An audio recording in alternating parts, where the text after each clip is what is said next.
but he's no longer able to read, write, speak, interact in the way he could previously. It just really, it was a mild traumatic brain injury, but totally changed my life. He was 20 when he had his surgery. It totally changed him. I was pitching, I threw a ball and a guy hit it right back at me, and I turned my head and it hit me right in the head, and that was kind of the rest for me until I woke up from my coma. He really had to relearn how to walk, talk, everything. He had to learn how to swallow again and, eat on his own. So he really started from scratch. Our son Paul was 17, almost 18, when he had a bad accident that boys often playing around might have. He was thrown from the back of a car. My wife had a brain aneurysm. She was 45 years old at the time and turning 46.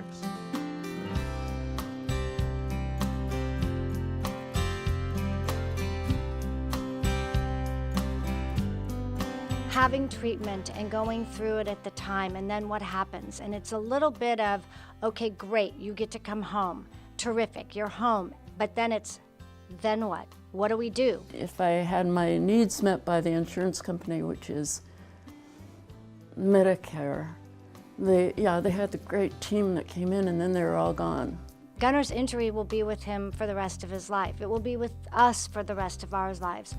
If he'd been a recovering alcoholic or had mental illness or something, there'd be plenty of places for him, but there are no services for brain injured adults. I remember the first time I met Karen Schurig. She came into my office and she began to tell me about her journey. The Maroon Brain Injury Network to me is an amazing organization. It started out as a very unique, small community resource serving our own local population and a population who had not had these kinds of services before.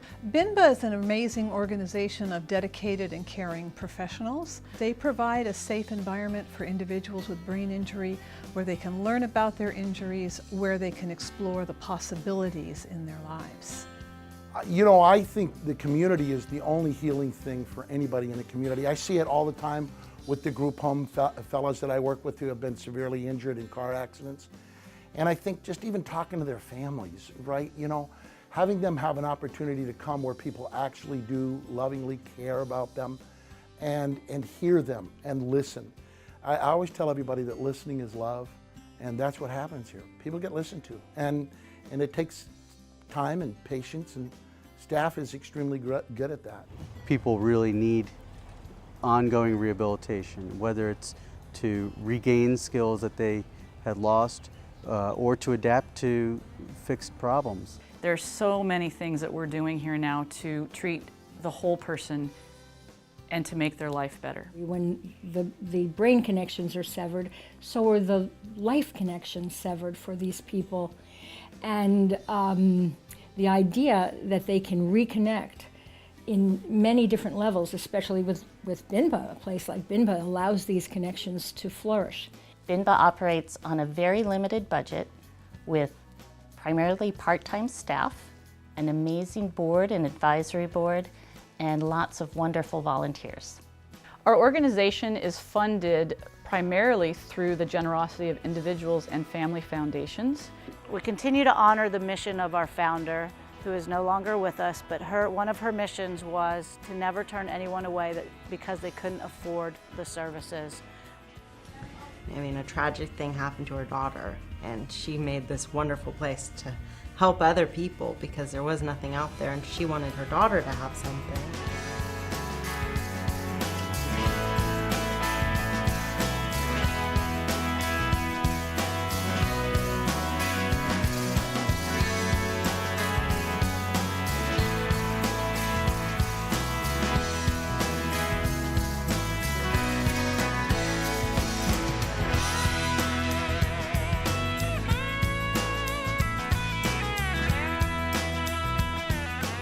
Important things we can do is help people accept the fact that their lives have changed, but that they can have a pretty good life anyway.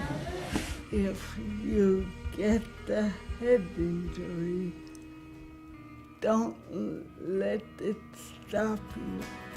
She's still the same person, still, the person I married. I'm the beginner's mind, as the Buddhists say. So in my beginner's mind, I can be open to anything, and it's okay to have this brain.